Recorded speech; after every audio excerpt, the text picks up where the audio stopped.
Welcome to the Short Term Show, the show about short-term rentals and long-term wealth, with real property owners hosting real properties who are crushing it in the vacation and short-term rental space. And here's your host, Avery Carl.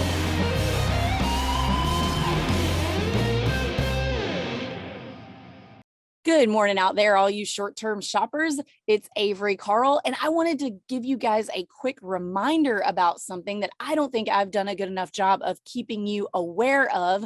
So I get a lot of emails from y'all every week, and I love getting emails from you, by the way. I love talking to our listeners, and a lot of them are asking for real estate agent recommendations in different markets. And what I don't think I've done a good job of is making sure that you guys are aware that the Short Term Show is actually a subsidiary of the Short Term Shop, which is the largest short-term rental specific real estate team brokered by EXP. I have to say that or I get in trouble in the country. So we have offices in 12 of the top short-term rental markets in the country, and we are here to help you purchase your first, second, third, or 10th short-term rental. And if you buy with us in any of those markets, we have a whole back-end training program where we will teach you everything you need to know about managing your short-term rental remotely.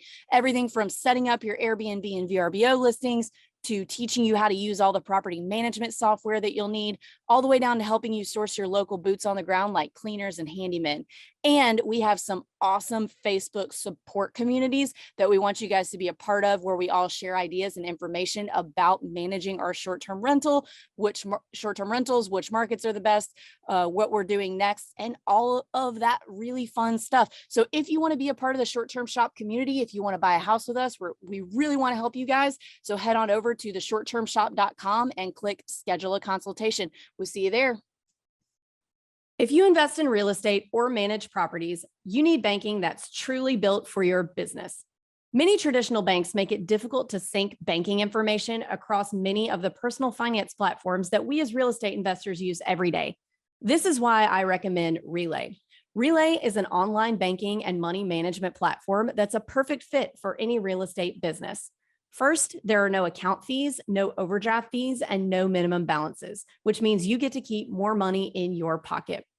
Relay also goes above and beyond the banking basics to help you understand precisely what you're earning, spending, and saving.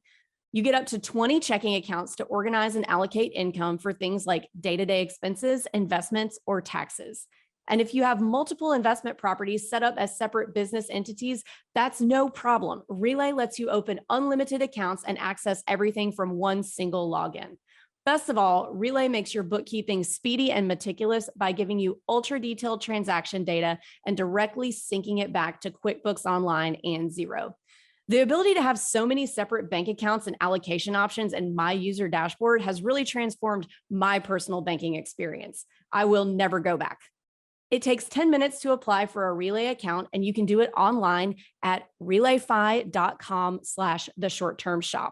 So again, for more information and to open an account, go to relayfi.com/theshorttermshop. Hey guys, welcome back to the Short Term Show. Today we have Beth and Atticus Mulholland. What a great name, by the way. What a name. You sound like a movie star. And they are short-term rental investors in multiple markets. They invest as a couple, obviously, because they are married, not brother and sister.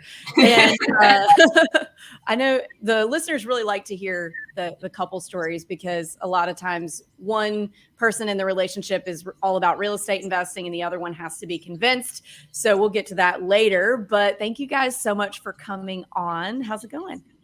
Hey, Avery, thanks for having us. We're excited to chat with you and talk a little bit about our story, which is, I think kind of like everybody, like we stumbled into this originally and then kind of find this passion for it, and then it snowballs from there.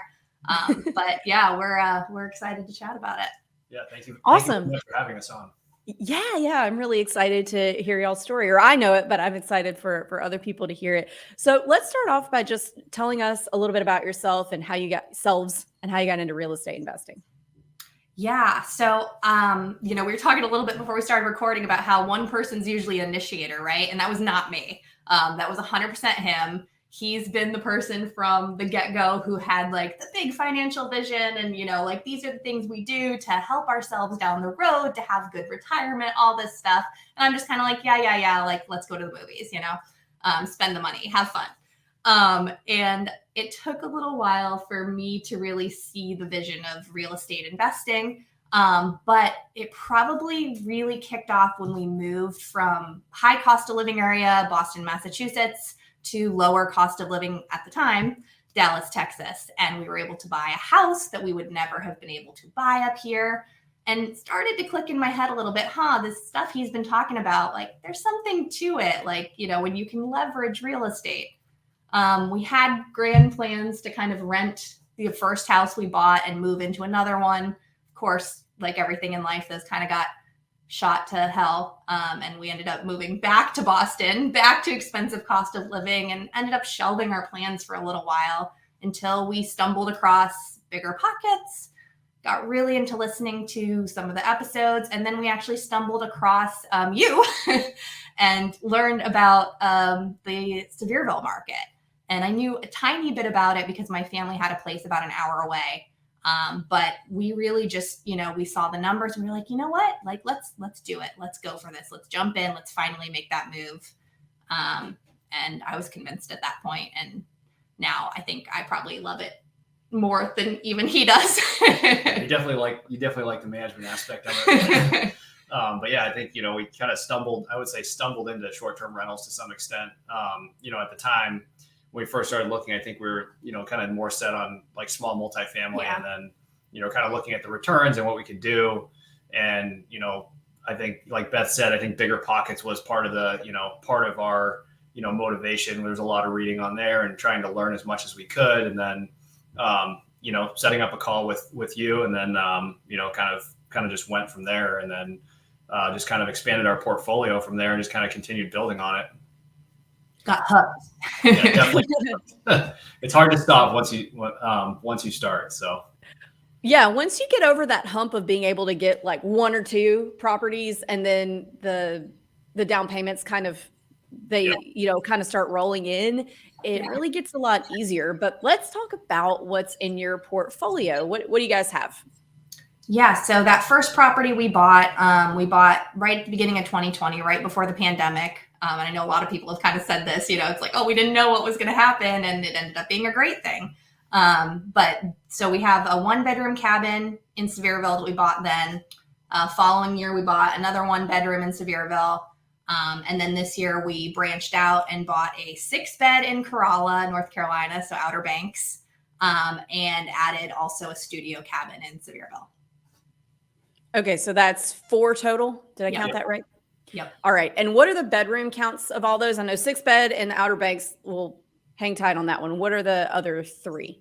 Yeah, they're 2 1-beds and a studio. So we've kept it small in the Smokies, and that model's worked really well for us. Our small ones do stay like 100% booked almost. And, you know, occupancy rate isn't everything, but those little ones, if you need a really high occupancy rate to just be comfortable, those are the way to go for sure. Yeah, and I think just having the limited square footage too, you know, there's less to furnish, less to maintain.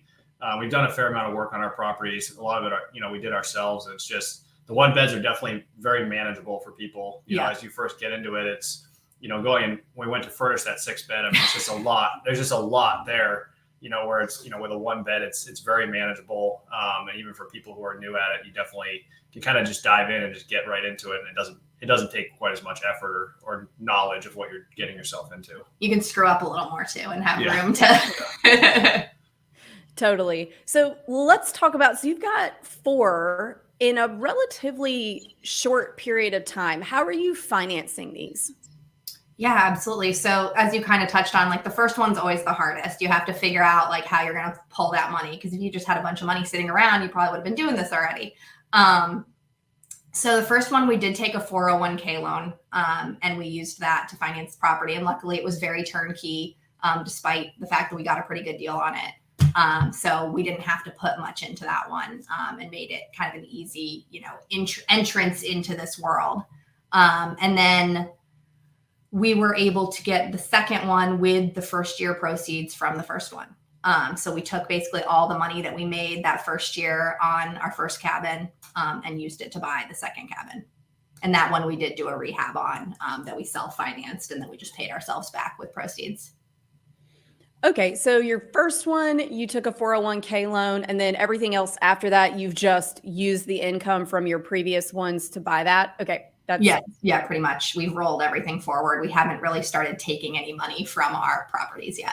We keep everything kind of in the business fund. Yeah, I think that is so smart. And I hear that question a lot, is like, how did you scale so quickly? Well, I didn't spend any of the money that we made on the property. Is like, the key to scaling is not to spend your rental income on, your day-to-day life or vacations or anything like that. If you really want to scale, you do have to turn around and roll that right back in. So that's 4 properties for you guys within a little under 2 years, basically with no money out of your own pocket. I mean, 401k loan, we're not going to call that your own cash typically. So right.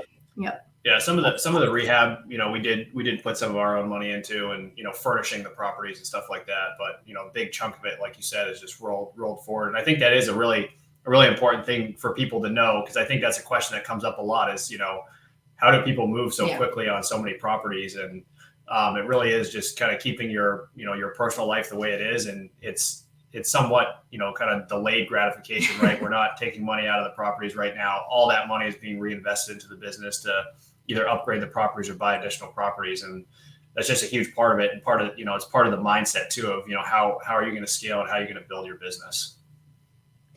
That's really, really smart investing. So did you, when you're doing all these loans and rolling the previous income, what types of loans are you getting on these? Are they conventional, or did you go almost said DTI, DTR, or we've been lucky to be able to do conventional so far. And I mean, part of that is, we do have jobs, and we've been able to keep the room in our DTI with using the income from the next property from the previous year's, tax returns and all that good stuff. So the first one was a second home loan. We actually refinanced out of that one this year to buy one of the ones we bought. So it's now an investment loan. Second one was 15% down? No, it was a 20%. 20% down investment loan.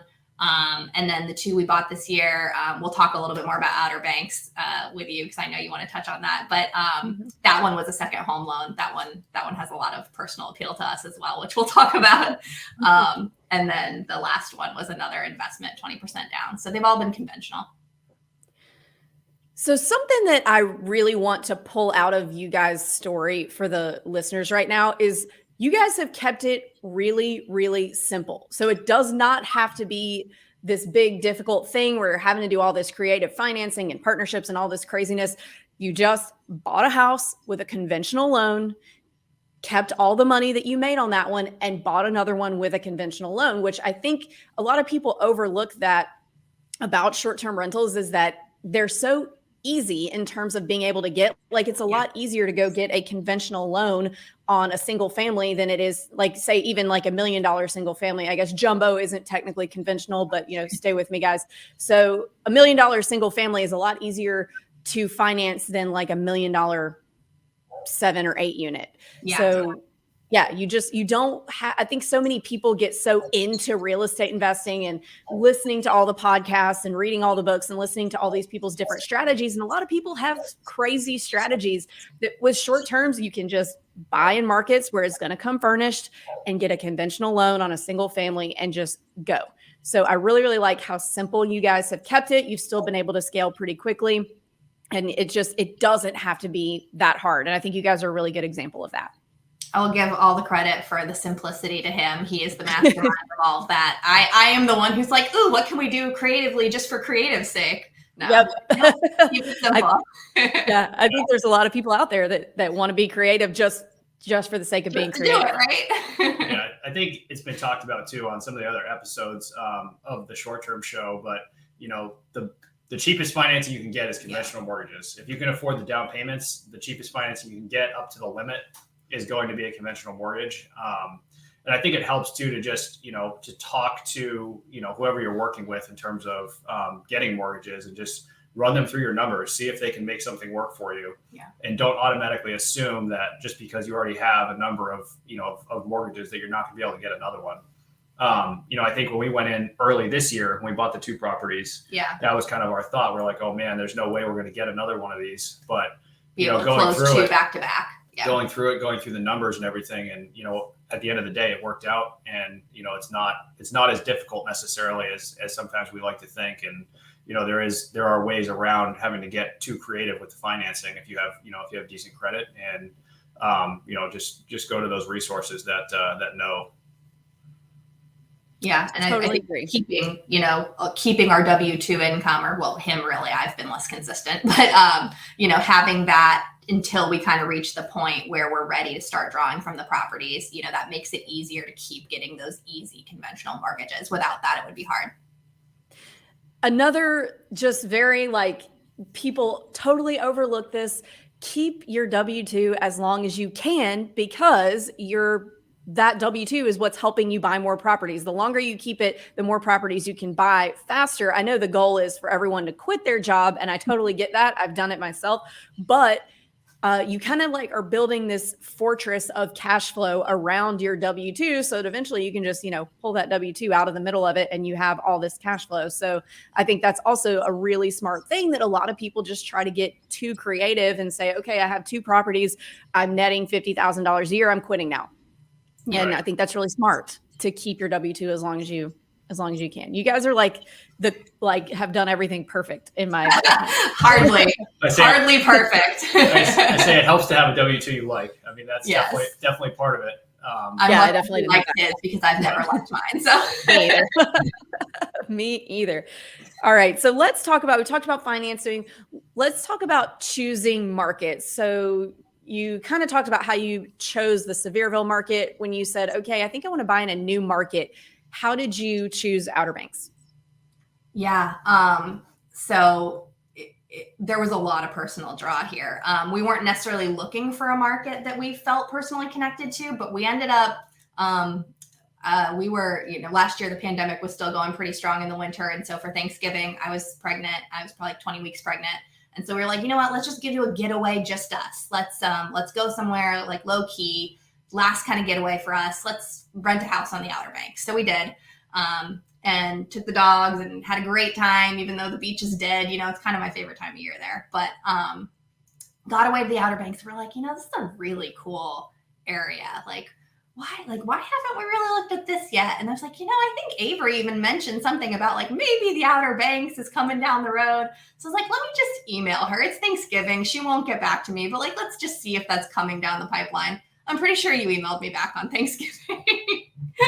But yeah, you mentioned that it was something on your radar. So we're like, all right, let's kind of keep the wheels turning. If it's on their radar, then it makes us feel like maybe we're making a pretty good judgment call here.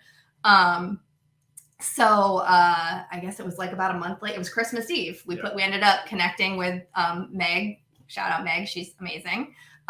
Agent out in the Outer Banks. And we made an offer on Christmas Eve, and I think it was accepted a few days after Christmas, and that was that. So it was a property that had been sitting for a while. I think they just kind of timed it badly and maybe overpriced it a little bit for the timing. And we felt like we got a good deal and did some rehab over the winter, and that was that. It tends to be, we tend to move quickly once we figure out what we're doing. So there's a few differences between the Smokies and the Outer Banks that I want to ask you guys about that I think a lot of investors get a little worried or nervous about when they're used to a market like the Smokies that has really high occupancy rate, and they're moving into a market that might be a little bit more seasonal. One of the top things I see, one of the limiting beliefs that I see with investors is, I really want to buy in this beach market or that beach market or this ski market or that ski market, but it's seasonal, so I don't want to do that. So now that we're almost through the first high season, what do you guys have to say to that?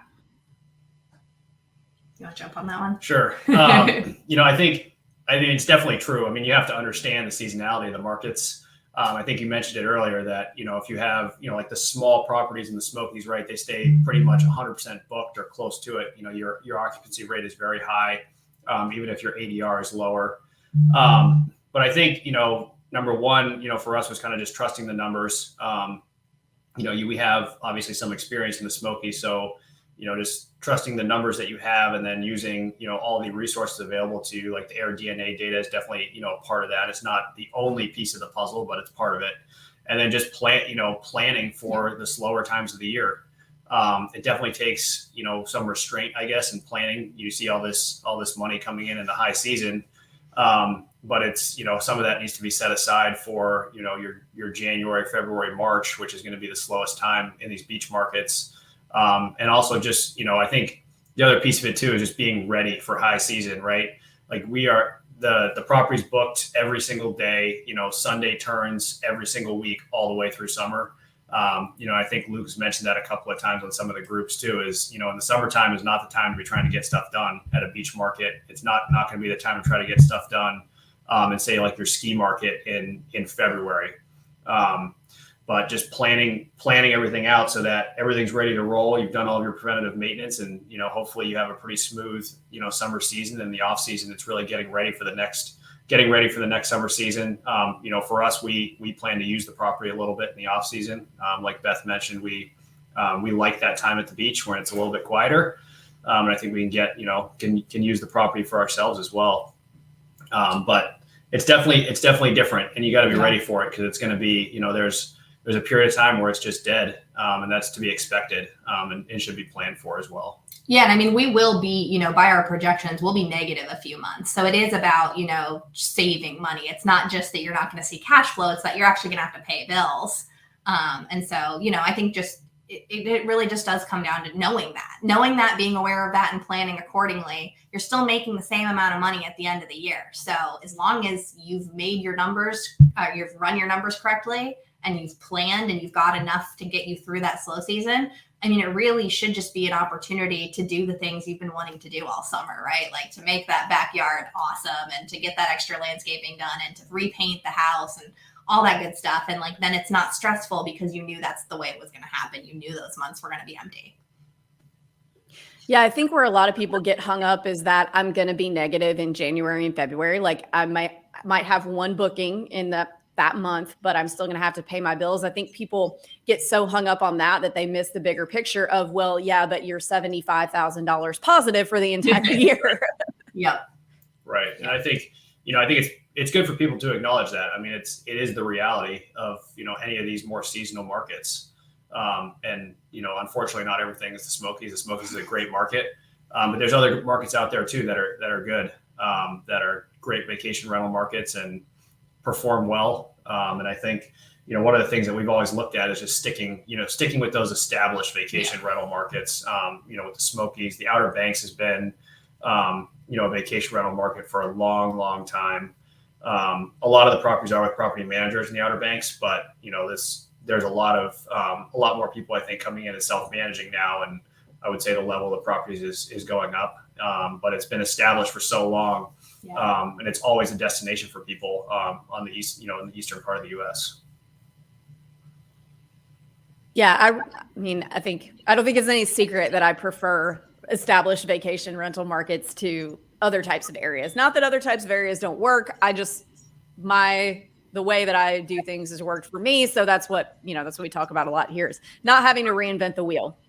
This wheel has been here in these markets forever and ever. We don't have to reinvent it. I like a minimal amount of bullshit in my life, and reinventing the wheel is a lot of bullshit. So minimal bullshit buying in established vacation markets. Definitely agree. Yeah. But we did like the opportunity that it's slowly shifting away from kind of this big property managers to a little bit more of the self-management. So we're like, there's an opportunity there to be a part of the shift, which is, I think, beneficial.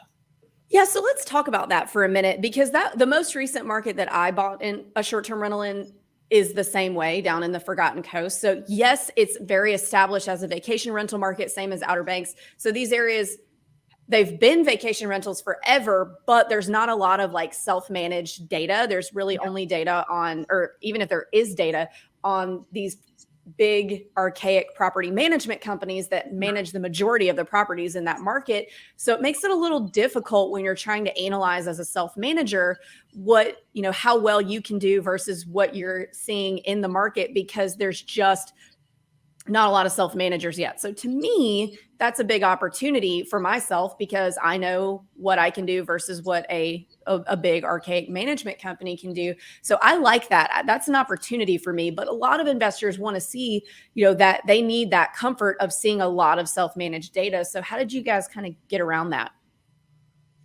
I think we just took the numbers as our most conservative version, right? If we know that these are property management companies, we can see the difference when we go on, Airbnb, Vrbo, and see what the people who are self-managing are listing for versus the management companies. Yes, the management companies are booked out for a year, but I don't want to be booked out for a year. I can't plan a year in advance, I don't want to be booked a year out.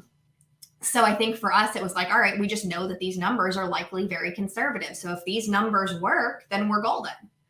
We can only really go up from there, hopefully. And I think for us too, we felt like the Outer Banks was an appreciating market. So we're like, worst case scenario here is we're not going to lose money. This market's not about to tank. It's a well-established market. People want homes here, whether it's second homes or vacation rentals. There's really no losing here in the big picture. Obviously, there's short-term losing, but... Yeah, I think the enemy method definitely works in terms of just going on and looking. If you don't have a lot of data necessarily, you can try the enemy method on Airbnb or Vrbo and pull some information from other self-managers. Even if there's not a lot, it gives you at least a little bit of a picture. I think, for people too, I think just knowing that, there's no way to eliminate all the risk. No. This is real estate investing. You have to be willing to take on a little bit of risk. And for us, in this case, like Beth was just saying, I mean, the risk was worth it. It's a calculated risk. We feel like we know our numbers. We feel like we have enough experience to kind of have vetted out, the market in general, with all of the other data that, we were able to get from both the short-term shop and, just the aggregate, let's just say, tourism industry data that, is published by the local counties, right? All that information's out there. People can source it on the internet, but just kind of building that picture for yourself to try to make the most educated decision you can and try to eliminate as much risk as possible. But at the end of the day, I think for every one of us who's buying properties and, getting into this, and whether it's long terms or short terms, there is some level of risk associated with investing.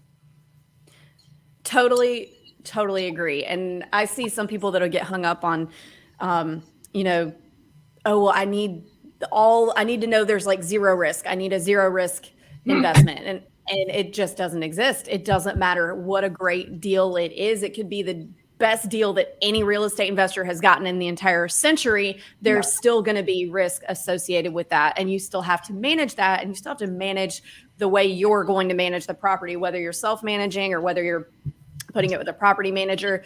It's still your job to make sure that the property does what it's supposed to do. It's not like a crock pot where you just like set it and forget it, leave it on the counter and go for a run or something. And I think, too, for people who are kind of running their numbers, right, and trying to make a decision, don't get hung up on like the $100 item. Yeah. I mean, a lot, if $100 makes or breaks your deal, that's not going to be a good investment for you. I think sometimes, particularly when we started, right, we're getting hung up on like, is the cash flow going to be $800 or $875 a month?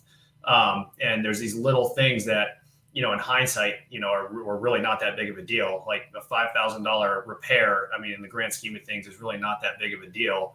And if you're buying a good asset and it's a good investment, don't let yourself get hung up on that $5,000 repair item on the inspection. Like, is that 2 years from now, after you've had, 2 years of cash flow on that property, is that $5,000 going to matter to you? I would say probably not.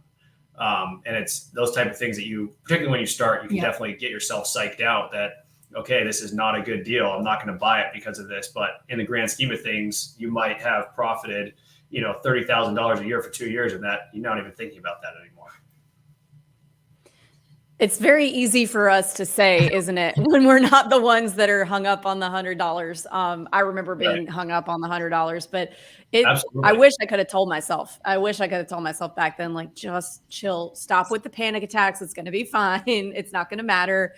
And it's hindsight really is 2020. It really is. And so you guys have 3 properties in the mountain market, 1 in a beach market. What do you see?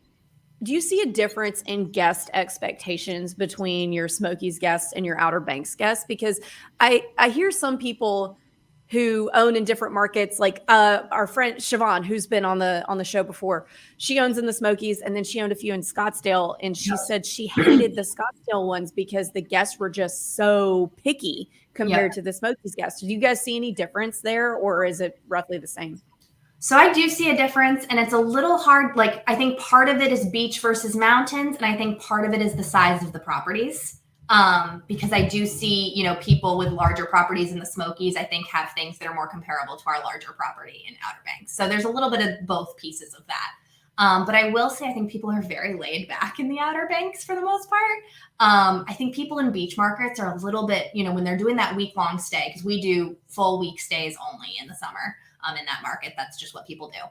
I think because they're there for a full week and they know there's no gaps in between turns, they're okay with a maintenance guy coming in to repair the running toilet. And they're okay with the fact that the pool people come during their stay to service the pool. You know, all those little things that maybe people are a little more nitpicky about in the Smokies, or at least with us, they have been. So you always try to kind of get in between guests in the Smokies. Whereas, you know, I'm like, all right, the maintenance guy's coming out today in Corolla. So there's a little bit of a laid backness, and that may be the beach vibes. You know, they're at the beach all day. They're hanging by the pool. They don't really care what's happening in the house. They're crashing there. It's also big groups. So it's not like it's private. It's not a couple's weekend getting away where they don't want to be interrupted. You know, we get a lot of couples in our places, lots of, you know, honeymooners, or, you know, our anniversary or whatever it may be. They want privacy. They want everything to work. The big families coming to the beach, you know, they just want a place that has the amenities they need to enjoy their week. So I will say somehow the larger place actually seems more laid back and a little bit less stressful in some ways. I found that our bigger places will be, since they're typically more than one family traveling at a time, or like a set of friends, and then one person will book. And then when they get there, it's the other people who didn't have anything to do with the actual booking that might like have an expectation that wasn't properly set. And then they are giving the booker a hard time. Then the booker's like, well, we didn't realize it was going to be blah, blah, blah. And we're like, yeah, you did. It was in the listing. But somebody who didn't read the listing is the person who's got the problem. So that's something you kind of have to, a hump you have to get over with the bigger properties, but they just make so much more money that, you know, it's fine. But we found that with the longer stays are typically more okay with a maintenance person having to come or something like that. Yeah. So that's cool.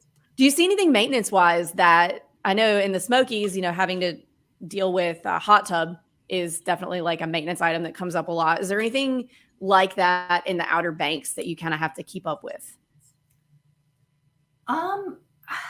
I mean, we've been really lucky so far, so I don't want to jinx it. I would say definitely like people getting in the hot tub with like sunscreen and stuff, and like having to really outline, be like, hey, if the hot tub's like foamy and nasty, it's probably because you got in there with sunscreen. So we just, you know, made some amendments to our messaging and made it really clear, like, hey, this is the exact result you're going to get if you don't follow the instructions to shower before you get in the hot tub. So we just spelled it out, and since we haven't had an issue. So I think, you know, it all comes back to expectations, right? It's setting those expectations. It's being as clear as possible.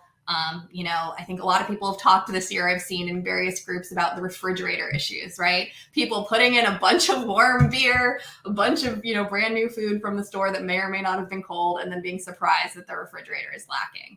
So, you know, we this year added some of that to our messaging. Hey, if the fridge seems a little slow, you probably put too much in it from the get-go. You know, at our Corolla place, we actually have a little mini fridge that beer can go in. So we say, put it in the mini fridge. Don't put it in the fridge. So little things like that. And it's, you know, you just learn as you go. You see it come up more than once. And you're like, all right, now this is something that needs to be addressed. This is something I need to make my expectations more clear, or set your expectations more clearly. Yes. A refrigerator is not going to make 12 cases of warm beer cold in 30 minutes. That is an expectation that must be set this year. Yeah. It seems to be a specific problem this year, and maybe it's because it's been so hot. But yeah, it's that was one we definitely added to like this is going to be a thing we get in front of. Well, so the last thing that I want to hit before we get to the end of the show is you guys bought, so starting in 2020, you've bought 4 properties in like the worst time to be able to get a deal on a property in, mostly in 2020 and 2021 that everything was just multiple offers all the time. But you guys have managed to get some pretty good deals during the worst time to get a deal. How'd you guys make that happen? So I think the first property we kind of just, we kind of lucked into at the beginning of 2020. The Smokies market was not as hot as it is now. So I think we kind of lucked into that one to some extent. The second one, I would say, was definitely an overlooked property. I think, as we look for properties, we look for value add. That's part of our strategy. We're pretty hands-on people. We do a lot of the work ourselves. We're very involved in the rehab and scoping work and working with contractors and all that. So on the second property, it was overlooked. It was a second home. It was very dated. The furniture was atrocious, horrible. So that was all we thought we were going to save some of it. I think it's good to note too, we bought actually all the properties sight unseen. I think that's something too that people sometimes get hung up on, but we bought all of our properties sight unseen. But we thought we were going to save some of the furniture. It all got trashed. But we did a lot of work to that second property. I think it came out really nice. But that was definitely part of the strategy. And I think it was overlooked by other investors just because there was a lot of work to get it ready. It took us, I think it was right around 100 days to get it from closing to the time we went live, to get all that work done and get everything done. So, and it wasn't in like any known neighborhood either. It was just kind of a little off the beaten path neighborhood. So I think sometimes people overlook places like that as well. Just a lot of little factors that, made people glance over it as they went on. And then we were able to get it after it sat. Yeah, poor quality listing photos, all the same stuff that you look for in terrible listing in photos. Any market, trying to find a discount on a property. I love poor quality listing photos as an investor. That our last deal, it was a brand new house. It had been built in 2019. We bought it in 2021. And the pictures were just so bad. There were only like 4, and they'd been taken with like a flip phone, and they were really dark with the curtains closed. So it looked like complete junk. But I was like, wait a minute, this was built in 2019. There is no way this is junk. And we went, and it was a 3-bedroom, but there was actually a partially finished, heated and cooled like utility room on the downstairs floor that could easily be made into a bedroom. Didn't mention that anywhere. I love crappy listings. Those are my favorite ways to get deals because it doesn't require a lot of effort on my part. I'm like, oh, these listings are crappy. Let's take a look at this. Absolutely. Yeah. So, and then I think, Corolla was kind of luck too. Yeah. Corolla, we lucked into a little bit. I think, like Beth said, it was timing. I mean, we have purchased all of our properties, I would say, in the slowest time of the year, which is over the winter. When people don't want to buy because they know they're not going to make as much money. They're going to have to hold it and hold those costs over the winter. Yeah. And I think people, not wanting to buy around the holidays and stuff like that, we've had pretty good luck with just working around kind of the, let's say, November, December, January timeframe, a lot of January and February closings. And I think that's worked out in our favor as well.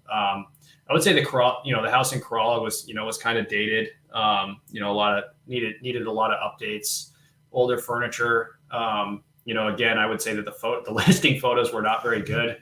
And that, I think that was a factor as well. And underperforming for people who were looking at the rental data specifically for that property. It was terrible because the owners kept it offline 5 or 6 months of the year. So they used it for personal use, half the year. And I think, like Beth said, the numbers that were published with the listing, were definitely underperforming what somebody would be expecting in terms of like a 6-bedroom house in a beach market. And that, I think, was probably a factor as well. But for us, we were like, okay, there's some value add here. We like the property. We like the location. We were just here. It checks a lot of boxes. Yeah. And then we just went for it. There was definitely some work that was required. I mean, we ended up replumbing the whole house. So that was unexpected. There's other stuff like that, people would probably shy away from. But I mean, at the end of the day, it's just cost. You have to account for it. You have to account for the downtime and the money to get it done. But it's just cost you have to factor into the deal at the end of the day. Yeah. And then I guess the last property is probably the most interesting acquisition, but we did start getting into some off-market stuff, mostly direct. tried some direct mail, all done ourselves, not through a company or automation, and just, being very personable and personal about it. We just found a random person who wanted to sell their property, and the rest, I guess, is kind of history. Again, it was somebody who was not renting their property. It was for personal use. They, kind of saw the market was hot. We felt we got a good price for it, and I think they got a very fair deal for it too. In terms of, we picked up all their costs in the closing. We gave them a very clean offer, really nothing in the inspection and all that. And, it worked out very well, I think, for them and for us to get that last property. Yeah. Awesome. So a number of ways. All right. So that brings us to the end of the show. So we ask the same 3 questions to everyone at the end of the show. And the first of which is, what advice would you give to 20-year-old Beth and Atticus? I'll go first on this because I probably needed the most advice at that age. So I think for me, I was very much an instant gratification person. Like I lived my life in the moment. And so what I would go back and tell myself is just, work a little bit harder now, put in a little bit more effort now, and get that reward at the end a little bit sooner. Because, I had a lot of fun in college and I, did a lot of fun things and lived my life. But if I had just kind of hunkered down, 5 years earlier, man, I can't even imagine where we'd be now. So it's just, just start sooner, start now, look at the big picture. Don't get caught up too much in the moment. I mean, live your life, have a good life, but don't get stuck in, I have to do everything I want to do right now. We would have balanced each other out really well back then.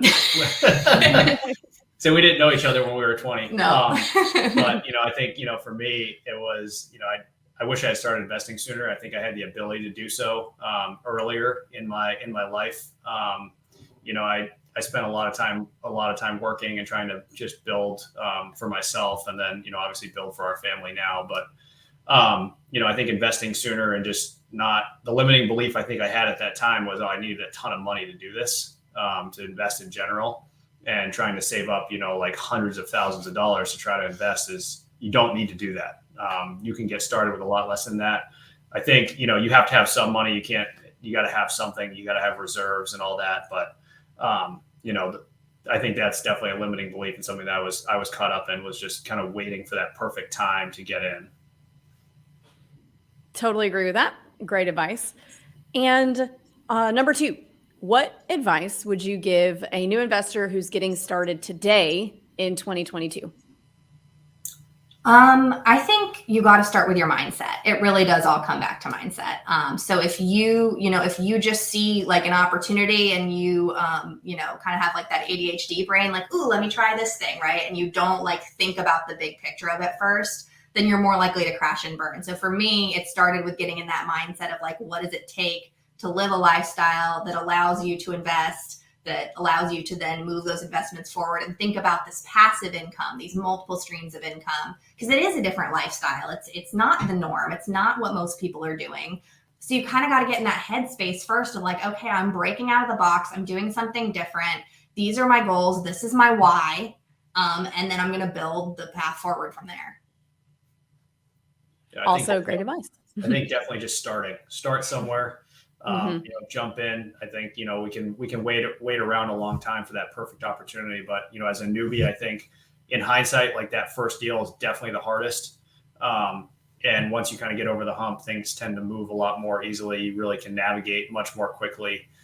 So, I would say just get started. And like Beth said, I mean, people will, tell you that it's riskier, that it's hard, or that, you probably shouldn't do that. They're going to call you at midnight about a toilet. Exactly. And I think, it is a little bit different. And, there's a huge support group here, with the short-term shop, and all the other owners. And I think that's a huge part of just the success, and just knowing that there's that resource there to help you. Oh, well, I'm glad y'all have found value with that. All right. Last question. What is your favorite book that has impacted your mindset?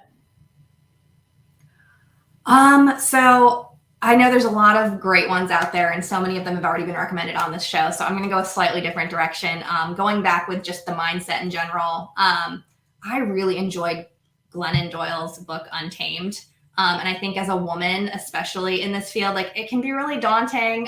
You can, kind of feel like it's a man's world and you get kind of looked at as maybe not being as knowledgeable or not, not having as clear of a path forward and as clear of a place. And I think that's changing rapidly, which is great. But Untamed is a lot about really just like releasing some of those beliefs that we have, especially as women, but it does apply to everyone.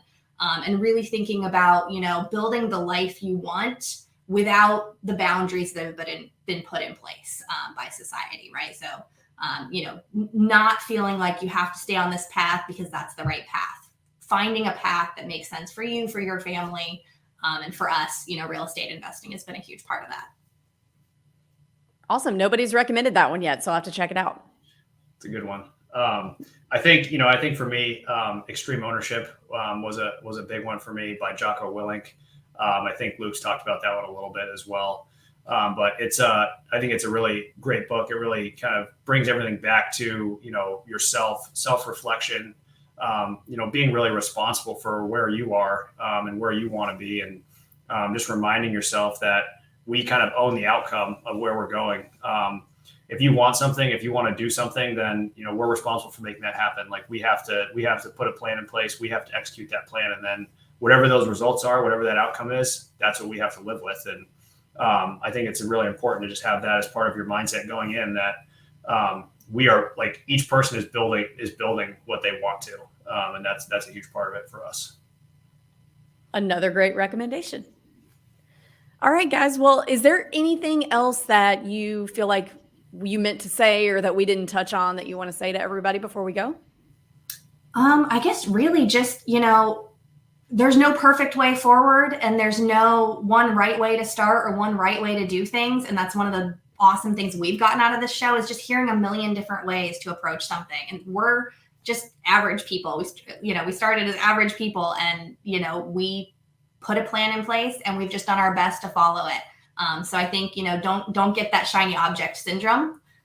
Figure out the path forward that's best for you and adjust as needed, but don't try to follow the path that everybody else is doing. Just take in all that information, take in the value that other people provide and make your own path forward. Yeah, I think you guys have done a really, really good job of just keeping it simple, plowing forward. And now you have 4 great properties and I assume you're going to keep going, right? Yep. Oh yeah. That's the plan. We always say we're not looking and then we buy something. So right. Whenever we're not looking, we find something. So that is always how it works. Absolutely. Awesome. Well, Beth and Atticus, thank you so much for coming on and we will catch you later. Thanks, Avery. Thank you very much.